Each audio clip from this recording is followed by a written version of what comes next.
Boa noite, queridos. Paz e a graça. Amém? Antes de começarmos a palavra, sentados como vocês estão, baixe suas cabeças. Procura concentrar o seu coração, concentrar o seu entendimento naquele que é o Senhor de nossas vidas, naquele que nos governa, naquele que mais do que nos governar, Ele é o amor da nossa alma. Nós te adoramos, Jesus. Adora o Senhor, querido, com suas palavras. Adora o Senhor. Esqueça de quem está do seu lado nesse momento. Simplesmente coloque seu coração na presença dEle. Senhor Jesus, te damos a liberdade nesta noite. Nós te amamos e queremos escutar a tua voz. Fala conosco, Senhor. Nós te adoramos. Nós te adoramos. Te adoramos, Espírito da verdade, o Consolador que está em nossos corações. Nós te adoramos. Nós te adoramos. Eu te amo, Jesus. Pai querido, eu te adoro. Eu te adoro, Deus. Te amo muito, Senhor da minha vida. Aquele que tem suprido todas as nossas necessidades. Aquele que tem nos coroado de graça e misericórdia. Aquele que é o nosso amado. Aquele que nos resgatou. Aquele que nos amou antes mesmo de nós existirmos. Aquele que cuidou de nós quando nós éramos pecadores, quando vivíamos no mundo, ignorantes da tua presença. Ainda assim o Senhor nos amou. Antes mesmo de nós existirmos, Jesus, o Senhor aceitou morrer naquela cruz por nós. Por isso nós te adoramos. Adorado nossa alma. Adorado do nosso coração. Nós te entronizamos nessa noite, Jesus. Em nosso coração nós temos feito um altar. Com cada canção cantada aqui, com cada palavra, com cada gesto. Nós estamos fazendo um altar na tua presença. Um altar de adoração ao Senhor. Porque nós te amamos. Amado. Amado, nós te adoramos, Jesus. Te adoramos. Abrimos o nosso coração nesta noite para receber de ti, receber a tua palavra, receber do teu amor, para sermos edificados nessa noite, Senhor. E assumimos o compromisso de crer naquilo que o Senhor falará conosco nesta noite. E nós cremos que o Senhor é fiel, nós cremos no que está escrito, cremos na tua palavra. E isso é o que nos dá confiança, isso é o que nos dá conforto, isso é o que nos dá descanso. A tua palavra, que é luz para os nossos pés. A tua palavra que endireita os nossos caminhos. Nós te agradecemos, Senhor. Nós te louvamos e te adoramos em nome de Jesus. Amém.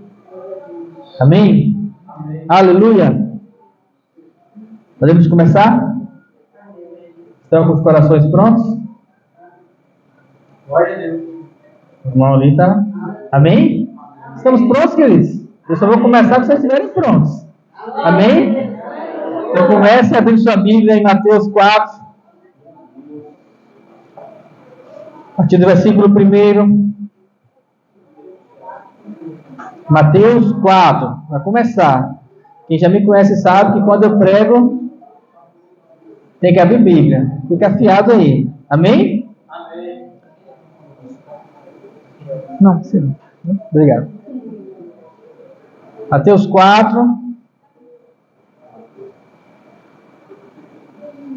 A partir do versículo 1.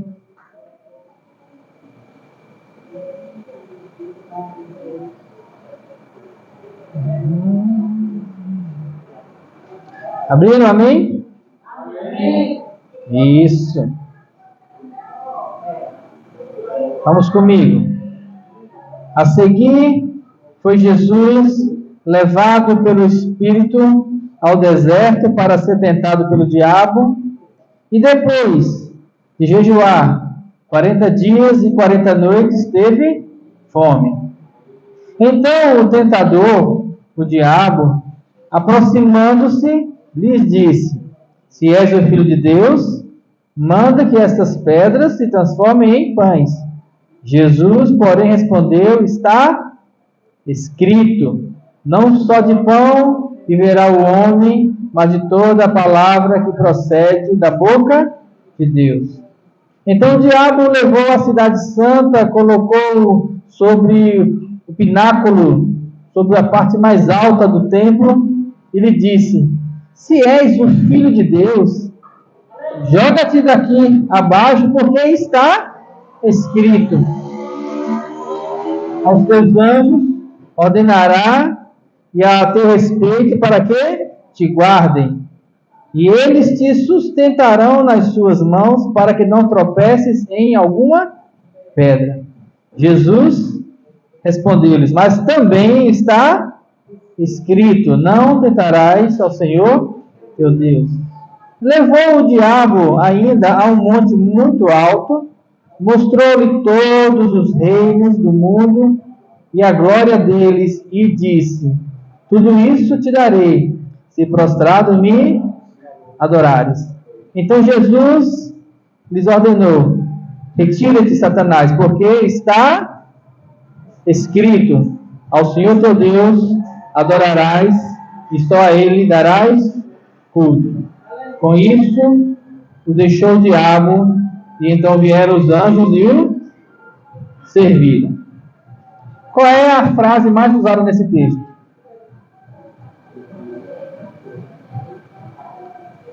Uma batalha foi traçada aqui. Isso nós sabemos. Uma batalha espiritual. Em toda batalha, armas são usadas. Ninguém vai para uma batalha sem arma. Ninguém vai para uma batalha de pistola com pedra. Ninguém vai para uma batalha de metralhadora com espada. E ninguém vai para uma batalha de mão lisa. Então toda batalha tem suas armas. Uma batalha foi traçada aqui, concordam? Amém? Amém. Qual foi a arma usada? Ou quais foram as armas usadas? Qual foi a palavra mais escrita aqui? Está escrito. A pergunta que eu começo fazendo para hoje é: quanto vale o que está escrito? Por que quanto vale? Porque mesmo no mundo secular, aquilo que está escrito tem um poder. Quando você tem uma pendência, vamos pegar um exemplo, você aluga uma casa. E aí você vai lá e faz o contrato. A pessoa entrega a casa. Fiz, não fiz, ajeitou, não ajeitou, deve isso, não deve aquilo. Vamos ler o... Porque vale o que está reconhecido em cartório. O mundo funciona assim. Para isso que existe cartório. Porque as pessoas de boca podem falar as coisas, mas o que vale é o que está escrito. Está no documento, vai vender um carro, vai comprar uma coisa, vai fazer um casamento, bota lá o nome, tudo direitinho, data, hora, papapá, assina. Tudo que diz respeito ao mundo natural, ele se movimenta, ele funciona baseado no que está. Isso é um princípio que o mundo natural copiou do mundo espiritual. E nessa batalha aqui, o que vale é o que está escrito. E aí eu pergunto agora: você sabe o que está escrito? E essa é a questão. Porque saber o que está escrito é fundamental para que você vença a batalha. E esse é o problema. Cada vez mais, eu tenho andado nas igrejas e tenho visto multidões que não param, não se atentam, não se preocupam em saber o que está escrito. Primeira vez que eu fui ministrar para essa igreja, mesmo quando eu tinha um outro nome, então, primeira vez. Chegamos às 7h30, e aí às 8h45 foi me dar a palavra para terminar às 9h. E aí eu olhei assim e falei: como é que eu vou explicar em 15 minutos o que está escrito? Essa foi a primeira vez. Depois dali, foram várias ministrações nesses anos que a gente tem andado juntos, e cada vez mais o pastor Alexandre tem dado mais tempo. Já chegamos a fazer ministrações aqui nos seminários que chegaram a ser de quase 2 horas, não foi? Por quê? Precisamos atentar para a palavra. Precisamos atentar para a palavra, porque é ela que salva as nossas vidas. Então, cada vez mais, enquanto as multidões têm partido para muitas programações, muita liturgia na igreja, e nessa liturgia cada vez mais outras coisas têm tomado o espaço da palavra, não que seja errado. Louvores são fundamentais, precisam ter. Outras coisas, grupos e tudo mais, é necessário ter, mas precisamos atentar para a palavra durante o culto e principalmente quando sairmos do culto. Porque é fundamental que a gente leia, que a gente estude, que a gente pesquise, para a gente poder entender o que está escrito, porque essa é a única forma, aprendam isso, a única forma de vencer a batalha espiritual. Se você não souber o que está escrito, se você não entender, se você não souber como interpretar, se você não entender o processo, porque ler não é só ler. Ler, ele tem o processo de ler, entender e praticar. Se você não se atentar para isso, você não entender realmente o que está escrito, você vai estar sendo como um papagaio.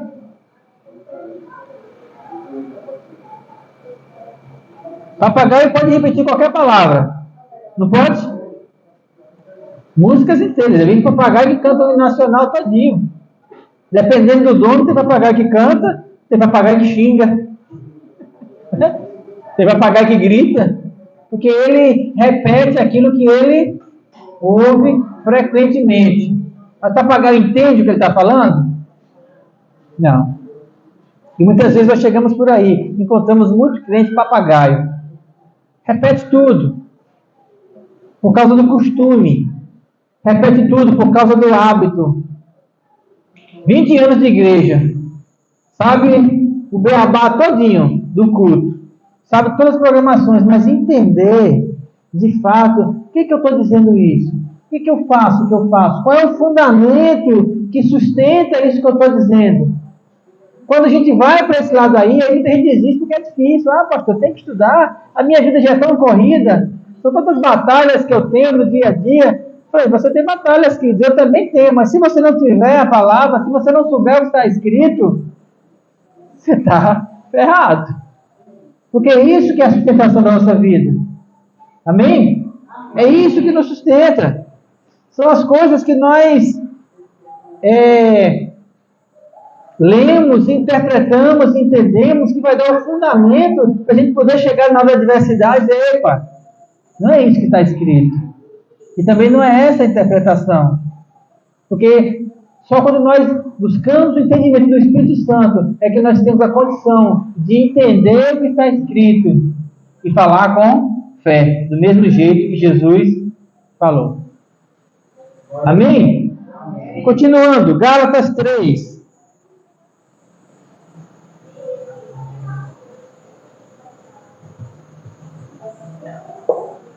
Hoje está quente.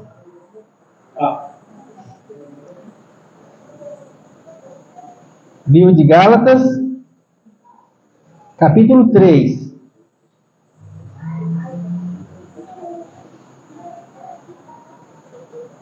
A partir do versículo 7.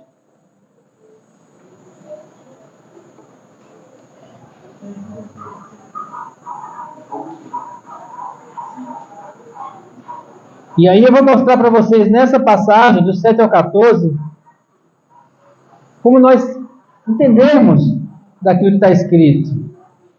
Amém? Amém? Abriram? E ele começa dizendo assim, Gálatas 3, 7. Sabei, pois, que os da fé é que são filhos de Abraão. A questão aqui é quem era e quem não era filho de Abraão. Se gentil era, se judeu não era, você lendo o texto todo você vai entender. Mas eu quero que você se concentre nessa parte. Então, os que são da fé é que são filhos de Abraão. Você tem fé?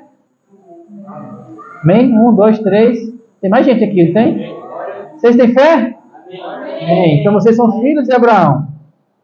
Ora, versículo 8. Tendo a Escritura. Escritura é o que está escrito.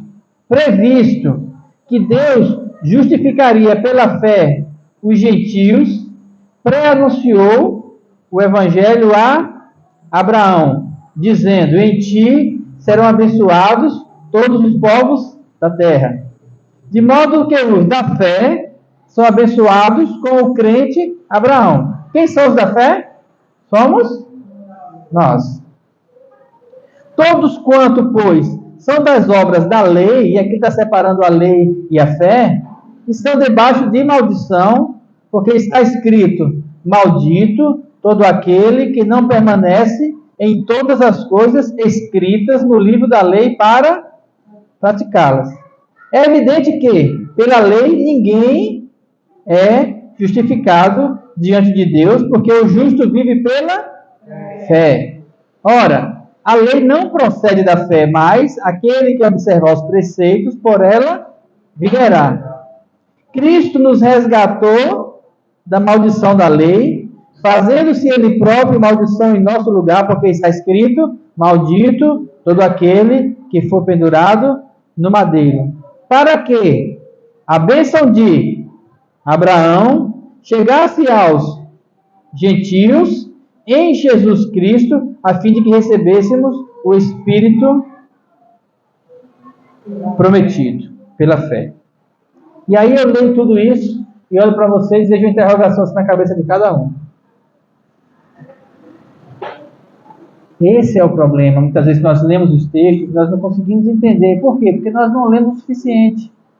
Porque nós não atentamos. E falta muitas vezes a paciência de procurar entender. Ou muitas vezes falta mesmo a questão de perguntar ao Espírito Santo: Espírito Santo, explica isso aqui para mim. Como é que eu vou entender isso? E vou explicar para você essa passagem aqui para que você entenda. Começa com: Abraão conheceu Deus. Lá atrás. E naquela época de Abraão não tinha escritura. Quando Abraão conheceu Deus, não tinha nada escrito. Naquela época, pouquíssimas já tinham sido, na época de Abraão já tinha sido descoberta a escrita, e eram pouquíssimas as pessoas, pouquíssimas, que sabiam ler e escrever. Então, o desenvolvimento na história, isso é um período lá atrás. Só que Deus falou com Abraão, amém? Deus disse para Abraão: Abraão, você tem fé, você creu em mim. Isso você vai ser justificado por conta disso. Abraão conheceu Deus. De Abraão, a coisa caminhou, e nasceu Moisés.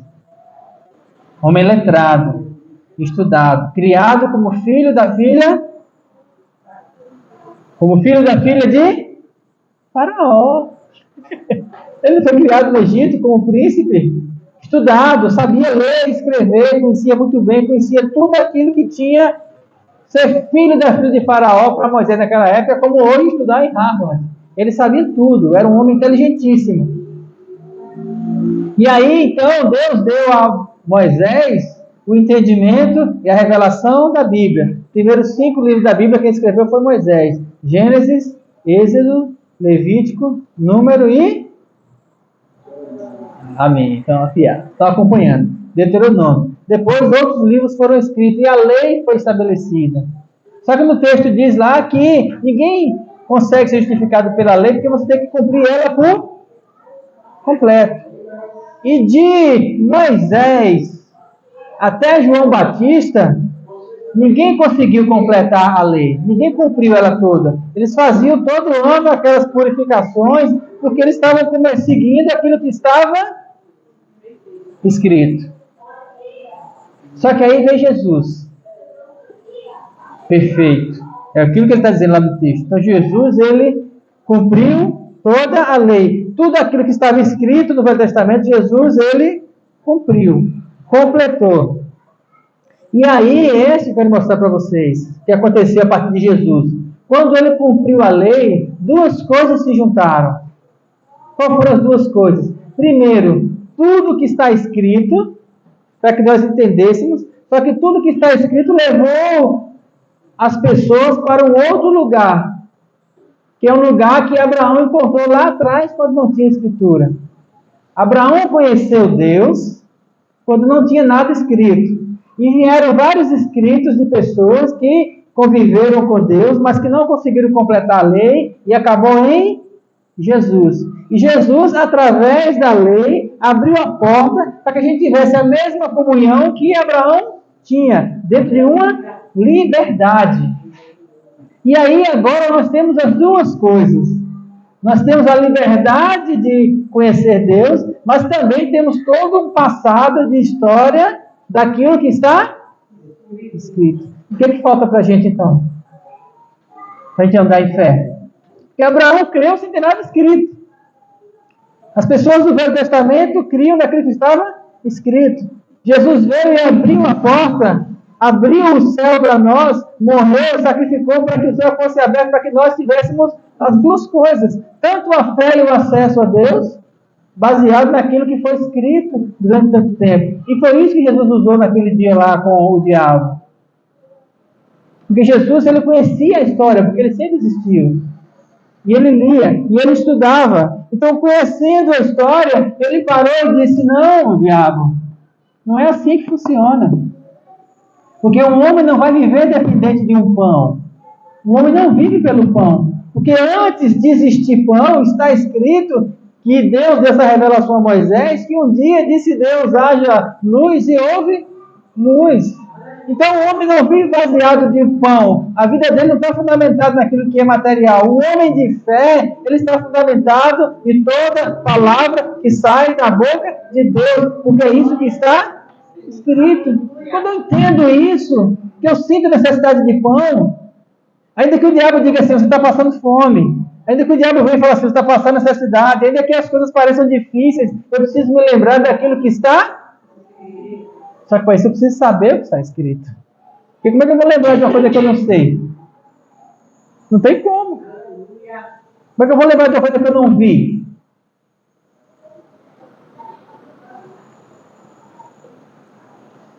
Por isso precisamos atentar para a palavra.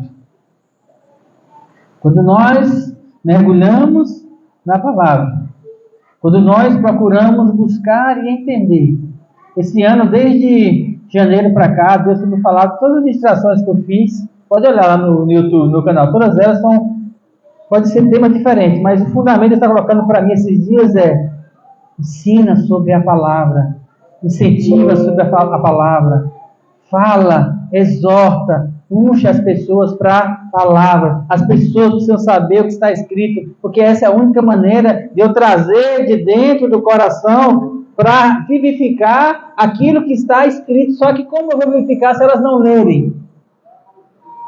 Como é que eu vou trazer algo de dentro se não tem nada lá dentro? E esse tem sido o problema dos lugares que eu tenho ido. As pessoas estão vazias de palavra. Porque é difícil hoje em dia muitas vezes chegar em lugares em que as pessoas sentem como vocês estão sentando para poder escutar 50 minutos de uma ministração. Sem gritaria, sem show, sem fazer pirueta. Eu estou aqui parado, falando, dando uma aula, tentando trazer vocês um entendimento de que vocês precisam atentar cada dia naquilo que está, porque isso é salvação para a vida de vocês. E não é a salvação eterna, essa também. É a salvação do dia a dia, inclusive para o pão. Inclusive para o pão de cada dia. E Jesus foi para ele e falou, e Jesus estava com fome. E entender o que está escrito é fundamental para a gente também não cair no erro que aconteceu na segunda parte. Quando ele disse assim, olha, está escrito que se você pular, os anjos vão te sustentar. Aliás, se você cair, os anjos vão te sustentar. Jesus falou para ele assim, mas também está escrito, não tentarás o teu Deus. Então uma coisa anula a outra. Se fala não tentarás o teu Deus, eu não está pulando por aí, procurando fazer atrás de bagaceira para poder gerar um milagre. Traduzindo mais ou menos isso. Eu não vou pular do penhasco porque eu sei que Deus me salva. Não tentarás o Senhor teu Deus. Agora, se eu cair no penhasco, Ele me salva, porque aos teus anjos dará ordem para que não tropece em pedra alguma, porque isso é o que está escrito. Então, entender o que está escrito, você tem que ler, porque você vai ver que tem vários caminhos de interpretação, mas esses caminhos eles vão ser direcionados para nós à medida que nós entrarmos em comunhão com o Espírito Santo. Porque quando o diabo vier com um texto errado para nós, o Espírito Santo fala assim, não vá por esse caminho não, porque o certo é esse aqui, compare um com o outro. Às vezes parece complicado isso, mas é muito simples. Quer ver um exemplo? Vamos lá para o próximo exemplo. Lucas 10. Esse é bem interessante. E bastante conhecido também. Lucas 10, a partir do versículo 25.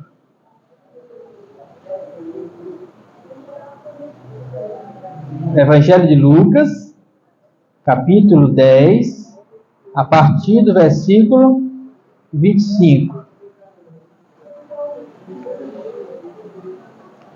E vamos lá.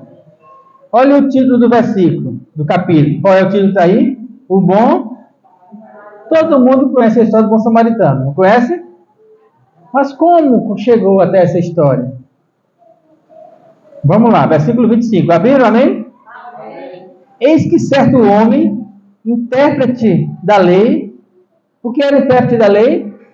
Um estudioso, um teólogo, um homem que lia bastante as escrituras. Ele estava procurando saber aquilo que estava escrito. Ele se levantou com o intuito de pôr Jesus à prova. Ele falou assim, vou dar uma rasteira teológica nesse mestre agora. Quero ver se ele consegue decifrar.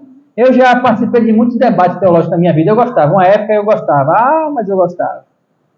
Mas está escrito tal. Depois eu descobri que isso é perda de tempo. Às vezes eu converso com alguns pastores sobre algum tema, a gente senta, né, pastor, e conversa, pega um versículo e fica ali rodeando, mas não é para fazer o debate, para ver quem está certo e quem está errado. É para junto a gente começar a entender com mais clareza, usando exemplos. A gente faz isso direto. Passei esse dia lá com o pastor Roberto, às vezes ficava até 2 da manhã sentado lá no texto, num assunto, vendo as referências, mas está escrito assim, mas também está escrito lá. Às vezes eu faço isso em casa, às vezes faço isso com os irmãos, faço muito isso sozinho, tentando entender, clarear. Não no sentido de ver quem é o melhor, não no sentido de pôr a prova. Quando o cara vem para mim, para querer pôr a prova, não porque isso, vai começa dizendo, porque eu sou arminiano, porque eu sou calvinista, porque eu sou não sei o quê, aí eu já vou me saindo, não, irmão, eu tenho mais o que fazer, dá licença. Mas quando eu encontro alguém que quer aprender realmente, na prática, vai falar, aí vamos sentar, aí a gente vai horas. Amém? E esse intérprete da lei aqui, esse teólogo, ele se levantou com o intuito de pôr Jesus à prova. E fez então a pergunta, mestre, o que eu farei para herdar a vida eterna? Em outras perguntas, como ser salvo? Uma pergunta simples, que dominava todo o pensamento teológico do Velho Testamento, dentro daquilo que estava escrito. E Jesus perguntou a ele, o que foi que Jesus perguntou para ele? O que é que está escrito? Porque esse era o fundamento. Jesus disse, vamos começar daí. Você não é intérprete da lei? Você perguntou, mas você estuda a lei. Então você quer saber sobre a salvação. O que é que está escrito e como você interpreta. E a isso ele respondeu. A interpretação dele para o resumo de como alcançar a salvação. Qual foi o resumo dele? Amarás o Senhor teu Deus de todo o teu coração, de toda a tua alma, de todas as tuas forças e de todo o teu entendimento. E amarás ao teu próximo como a ti mesmo. Então Jesus lhe disse, respondestes corretamente. Você está certo. Fazendo isso, você vai viver. Em outras palavras, Jesus disse para ele assim, você já sabe a resposta. Você já sabe a resposta. Você não é um estudioso da lei? Você me perguntou e você mesmo respondeu. A resposta é essa. Amarás o Senhor teu Deus, todo o teu coração, toda a tua alma, todo o teu entendimento e ao teu próximo como a ti mesmo. Ele, não contente, querendo se justificar, versículo 29, perguntou então a Jesus, quem é o meu próximo? E aí vocês sabem o decorrer da história. Certo homem descia para Jerusalém, foi assaltado. E por que Jesus usou aqui a parábola do bom samaritano? Porque esse homem, ele era intérprete da lei, ele estudava, ele perguntava, ele sabia a resposta. A resposta é: amarás o Senhor teu Deus, toda a tua alma, todo o teu entendimento, todas as tuas forças, e ao teu próximo como a ti mesmo. Isso estava tudo aqui na cabeça dele. Mas e a prática? O que ele fazia com aquilo que ele sabia? E aí é que está a diferença da aplicação daquilo que está escrito. Não basta só estar escrito. Não basta só eu saber. Eu preciso fazer, praticar, agir. Até porque eu faço aquilo que eu acredito. Se eu leio, se eu entendo e eu não faço, é porque eu não acredito. Eu até entendo. O intérprete da lei entendeu. Ele deu a resposta para Jesus. Ele falou o quê? Amarás o Senhor teu Deus, todo o coração, toda a tua alma, todo o teu entendimento, teu apóstolo para ti mesmo. Esse é o resumo. Fazendo isso é. Ele falou exato, é exatamente isso. Você interpretou corretamente. Só que aí a dúvida dele é: tá, mas e aí? Quem é o meu próximo? Porque Deus eu sei quem é. Eu amo a Deus sobre todas as coisas. Mas e o próximo, quem é? Aí Jesus falou assim: parei que eu vou te contar uma história. Um homem foi assaltado, espancaram ele, ficou caído, e naquele caminho passou primeiro um sacerdote, que sabia muito bem o que estava escrito. O sacerdote era o pastor daquela época, eram os homens que dominavam a lei, e o texto diz que o sacerdote passou de largo.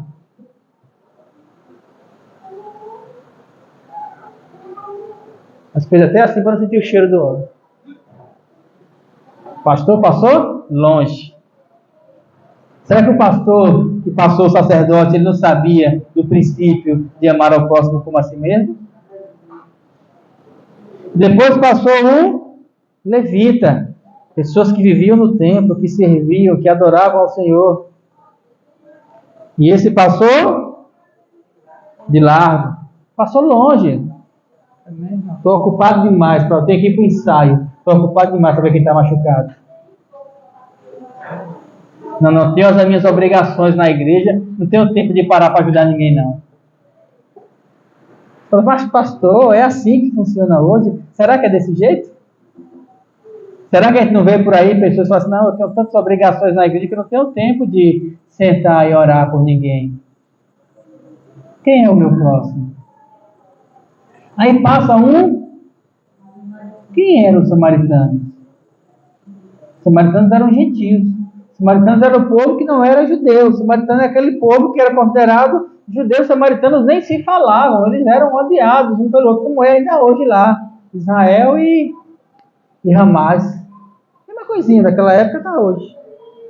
Aí passou aquele samaritano.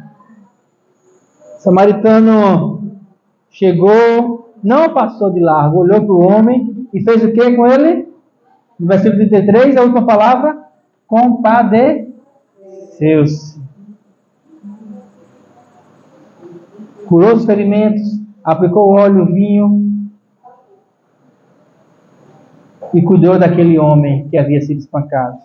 E Jesus então volta a pergunta para o intérprete da lei: qual desses três parece ter sido o próximo daquele homem que caiu das mãos dos salteadores?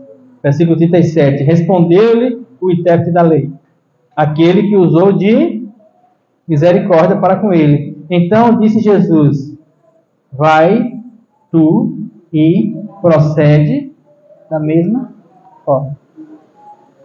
Não adianta só saber, não adianta só interpretar, é preciso fazer. Entender hoje é muito fácil, queridos. Tem estudos e tem Bíblia aí para todo lado, de celular, digital, tem inteligência artificial. Hoje em dia a pessoa pode pegar um tema, dizer lá, escrever o tema na IA e ele dá a pregação todinha pronta. Tudo fácil. Sempre foi assim? Não. E o que nós temos como escrito hoje, vocês sabem, se alguém não sabe o que eu vou falar aqui, a Bíblia nem sempre existiu. O Velho Testamento existia, mas ele era separado. Então, mais ou menos no ano 300, na época do Império Romano, juntou-se então a Bíblia como nós temos hoje. Primeiro a Bíblia Católica, depois a Bíblia Protestante, com alguns livros a mais a menos. Só que esse não era o problema. O problema é que a Bíblia toda ela era feita na língua dos romanos, na língua oficial de Roma, que era em latim. E a Bíblia era toda em latim. Imagine hoje, se só se pudesse fazer Bíblia, imprimir Bíblia em alemão. Quem de nós ia ler? Você podia até ter a Bíblia, mas ia entender o quê? E alemão é uma das línguas mais difíceis de se entender. E aí a Bíblia era em latim. E durante 1.200 anos, a Bíblia só poderia ser escrita em latim. E as pessoas não entendiam. Só quem entendia eram os padres. Eles liam, até que veio a Reforma Protestante. Martinho Lutero, então, chegou e falou assim, não pode ser assim. E aí ele, contrário à igreja, foi e traduziu a Bíblia para o alemão. E de lá para cá, ela tem sido traduzida em várias línguas e chegou até nós hoje. Então, hoje é muito fácil a gente ter a Bíblia, ter o acesso àquilo que está escrito. Essa é a primeira parte. Uma vez que eu tenho acesso, e que é fácil, aí eu preciso fazer o que então? Ler. Eu preciso entender. Eu preciso de palavra. Preciso muito de palavra. Eu dou graças a Deus porque eu fui obrigado, desde novo, a ler a Bíblia. Obrigado. Eu achava aquilo horrível. A minha bisavó, eu morava com ela e ela tinha catarata. E toda noite, ela era esposa de pastor, eu estava viúva, mas toda noite eu tinha que ler para ela um capítulo da Bíblia. Li o capítulo dela e li o meu capítulo toda noite, antes de dormir, sentava do lado da cama, e aí ele, nós estamos em qual? Estamos em tal, vai lendo aí. Aí eu lia todo dia. Se eu tentasse enganar, se eu parasse antes do capítulo, ela sabia. Acabou não. Acabou, vó. Acabou não. E aí eu não tinha nem como... Aí eu lia. Então, com 8 anos, eu lia a Bíblia todinha, de capa a capa, a primeira vez. Era horrível aquilo. Que tortura para mim. Eu com sono, muitas vezes, eu querendo assistir televisão, na época, ou brincar, outra coisa. Na hora que ela ia dormir, ela falava, senta aqui, vamos ler. E aí lia a Bíblia, lia a revista da escola dominical, lia a revista das senhoras, lia tudo que ela queria ler, porque ela sempre gostou de ler. E aí eu desenvolvi o hábito de leitura. Isso foi muito importante para poder eu assimilar o conhecimento. Mas isso não é tudo, isso é só uma parte. O conhecimento estava igual o intérprete da lei. Eu sabia o resumo da obra, eu sabia tudo que estava ali, eu entendia. Só que aí vem a segunda parte. Uma vez que você lê, você precisa entender o que você está lendo. Depois que você lê e que você entende, aí vem a parte mais difícil, que é o colocar em prática. Porque aquele sacerdote, ele sabia o que estava escrito, ele sabia tal qual o intérprete da lei, por isso que Jesus usou esse exemplo. Ele sabia tal qual o intérprete da lei, aquilo que estava escrito. O levita também sabia o que estava escrito. O samaritano talvez não soubesse, mas agiu de maneira justa, se compadeceu daquela pessoa. Então, se aqueles que sabem o que está escrito não se compadecem, e aqueles que não sabem o que está escrito se compadecem, então onde é que está o erro? O erro está muitas vezes em nós, que estamos nas igrejas, que nós lemos, escutamos pregação, que nós fazemos tantas coisas, mas na hora de colocar em prática, aí eu volto lá para o exemplo que eu comecei de Jesus. Na hora que a coisa aperta, na hora que a porca pia o pito, como diz aqui no Nordeste ditado, na hora que a coisa arrocha, aí fica sem saber, aí abre a boca e não sai nada. Por quê? Porque está vazio. Como é que eu vou dizer que está escrito se não sabe o que está escrito? Como é que eu vou usar uma palavra se eu não tenho essa palavra? E aí fica catando. Meu Deus, o que é que eu faço? Senhor, fala comigo. E ele fala assim, já falei. Onde? Vai olhar o que está escrito. Muitas vezes nós ficamos atrás de uma revelação, de uma coisa assim, sabe? Mística, fantasiosa, ficamos correndo atrás de igreja que traz revelação para lá, para cá, e a coisa está bem fácil para nós. Um evangelho simples, acessível, está aqui. Queridos, Deus não é complicado, não, é simples. É simples, tão simples que o samaritano entendeu. E o teólogo, e o intérprete da lei, e o levita, não. Por quê? Porque eles ficavam tentando imaginar várias coisas. E a coisa é prática. Quer herdar a vida eterna? Ame ao Senhor sobre todas as coisas. Ah, já faço isso. Ama ao próximo como a ti mesmo. É igual o exemplo do jovem rico. Senhor, o que eu faço para herdar a vida eterna? Vai e vende teus bens. Conhece a lei? Ele perguntou primeiro, né? Conhece a lei? Conheço a lei, os profetas, todos os mandamentos, sigo eles desde pequeno. Beleza, agora vai e vende tudo que tem e me segue. Aí o jovem ficou triste, falou, aí não dá, essa prática não está para mim. E triste, virou as costas e foi embora. Porque ele até entendeu, mas na hora de colocar em prática, estava muito apegado ao mundo. Isso acontece com a gente muitas vezes. A gente precisa tentar, para aquilo que está escrito, primeiro passo, ler. Precisamos ler. Leia. Leia devagar. Está difícil. Nos aplicativos de Bíblia hoje tem várias versões, na linguagem de hoje, King James, versão Ferreira de Almeida, tem várias, você leia. Aí você não entendeu, liga para o pastor. Pastor, estou lendo o versículo aqui, qual é a sua explicação sobre isso? O pastor dá a explicação dele. Ainda não estou entendendo, o que você vai fazer então? Vai orar. Já oraram lendo a Bíblia? Abre o texto, lê. Senhor, mostra para mim. Como é que isso vai... Como é que é isso na prática? Cara, é muito gostoso você estar assim, lendo a palavra, você pergunta o Espírito Santo, você sente aquele entendimento vindo de dentro assim, e abre a mente e fala, agora parece que juntou aquilo com aquilo, com aquilo, com aquilo. Nossa, agora eu entendi. E você quer sair contando para todo mundo. Às vezes não é nem para tantos entendimentos e revelação da palavra que não é para pregar, é para mim. Para a minha vida. E eu falo assim, nossa Deus, agora eu entendi isso. Às vezes é um versículo que eu tenho meditado nele. Às vezes eu já entendi alguma coisa sobre aquilo, depois o Espírito Santo traz outro entendimento. Uma vez o Espírito Santo trouxe para mim um entendimento sobre a parábola do semeador, que eu passei um mês com aquilo na cabeça. E eu lia, e cada vez que eu lia parece que jorrava uma coisa nova, e eu lia e jorrava, Deus, não vai parar mais não, é? Porque ele abre esse entendimento para entender, para colocar em prática a coisa. Nossa, que coisa maravilhosa! Então o primeiro passo tem que ler. Depois tem que buscar a orientação do Espírito Santo. Aí entra a função da igreja, de orientar nesse sentido também, de mostrar. E aí você vai orar. E depois que você orar, aí você entendeu, você fala assim, agora eu creio nisso. Aí depois que você crê, aí você coloca em prática. É difícil. Estou dando beabá aqui todinho para você. Funciona quando? Quando você quiser. Funciona onde? Onde você quiser. Porque a palavra está perto de ti, na tua boca. Paulo falou em Romanos, e essa é a palavra da fé que nós pregamos. Hoje nós temos o que está escrito, hoje nós temos o Espírito Santo dentro de nós, hoje nós temos todo o entendimento, hoje nós temos exemplos de irmãos que têm vivido na palavra. Você tem toda uma gama de testemunhas e de informações que nos rodeiam. Aí tem duas coisas para você fazer com isso.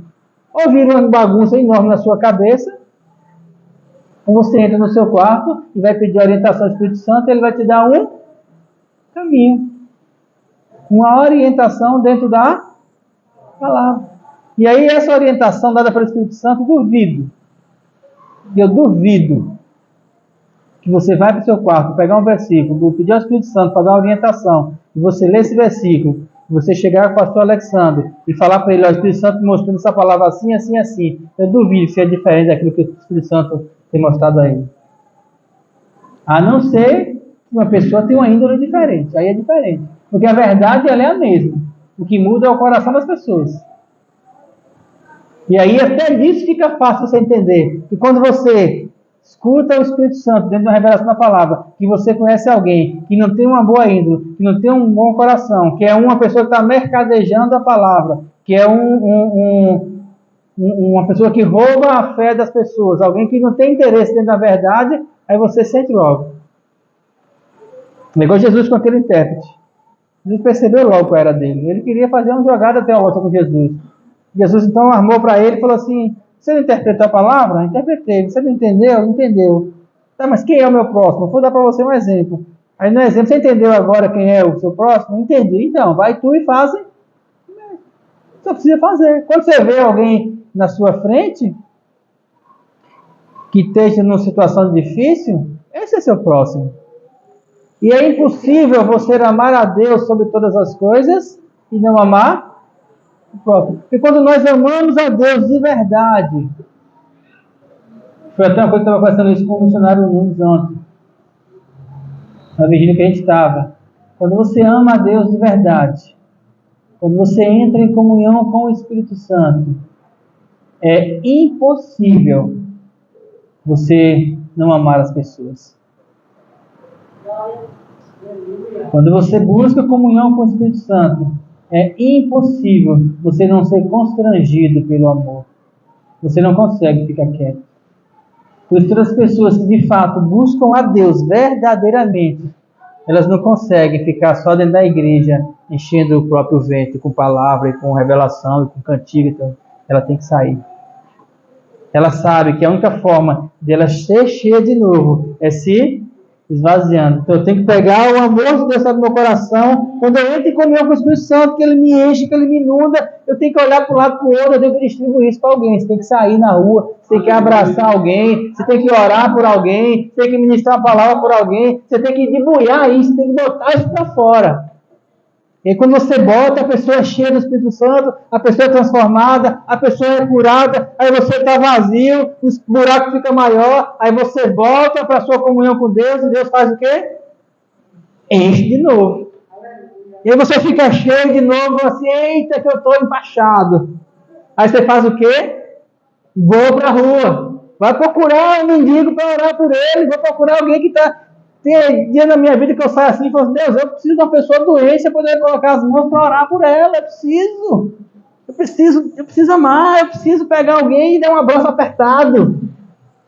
Eu preciso fazer o que Jesus fez. Jesus veio de lá para cá porque ele sentiu o amor do Pai. Ele falou assim, Pai, aquele povo não merece, mas eu vou morrer por eles, porque eu preciso dar esse amor, porque Deus amou o mundo de tal maneira que deu. Todo amor é dádiva, todo amor ele se resume em dar, em distribuir, que deu seu Filho para que todo aquele que nele crê não pereça, mas tenha a vida eterna. A vida eterna, o segredo dela é dádiva, amar a Deus sobre todas as coisas, e quando eu amo a Deus, ele enche meu coração, e eu vou pegar isso e vou jogar no próximo. Amar, abraçar, acalentar, curar as feridas, libertar os cativos, cuidar dos órfãos, das viúvas, dos pobres, se compadecer daquele que foi assaltado, daquele que foi machucado, daquele que está ferido, olhar com olhos de compaixão, compadecer-se. E quando eu faço isso, e aí fica nisso aqui, você vai, distribui, volta, se enche, vai, distribui, volta, se enche. Isso acaba quando? Acaba quando não tem o propósito de for para o céu.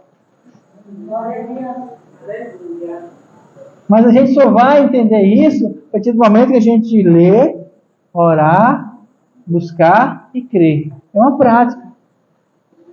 O Evangelho é uma prática pessoal. Foi isso que Martinho Lutero ensinou lá atrás. Ele falou assim, nós precisamos entender que cada um pode interpretar a palavra. Cada um tem que ler e interpretar, porque o Espírito Santo traz dentro de si o entendimento daquilo que precisa ser feito. Traz a revelação, e toda a revelação se resume em quê? Amarás ao Senhor teu Deus sobre todas as coisas e ao próximo. Fazendo isso, viverás. Por isso, queridos, hoje Deus tem colocado perto de mim pessoas que não estão acomodadas nas igrejas, não estão na zona de conforto, pessoas que têm sentido o desejo de ir, de avançar, não é isso, pastor? De andar no sertão, de ir para as grotas, de ir para debaixo dos viadutos, levar sopa, mas não só sopa, levar roupa, não roupa, levar Jesus, levar um abraço. Às vezes se a pessoa está lá jogada debaixo de um viaduto, toda enrolada, você chega lá para levar uma sopa, você levanta, olha para a pessoa e fala assim, eu posso te dar um abraço? E você abraça, a pessoa começa a chorar, aquela pessoa estava lá deitada, enrolada, pensando, como é que eu faço para me matar, porque eu não aguento mais. E a gente chega lá e dá um abraço e fala assim, Jesus te ama. Tão simples isso, mas quando sai da sua boca carregado de amor, Quando você sente de fato o amor de Jesus por aquela pessoa, transforma uma vida. Isso é evangelho para mim. O resto é enfeite. Eu não tenho outra palavra para dizer. Esse é o evangelho que nós temos procurado viver. Esse é o evangelho que tem impulsionado o nosso coração. Esse é o evangelho que nós temos ensinado. Amém? Se coloca de pé.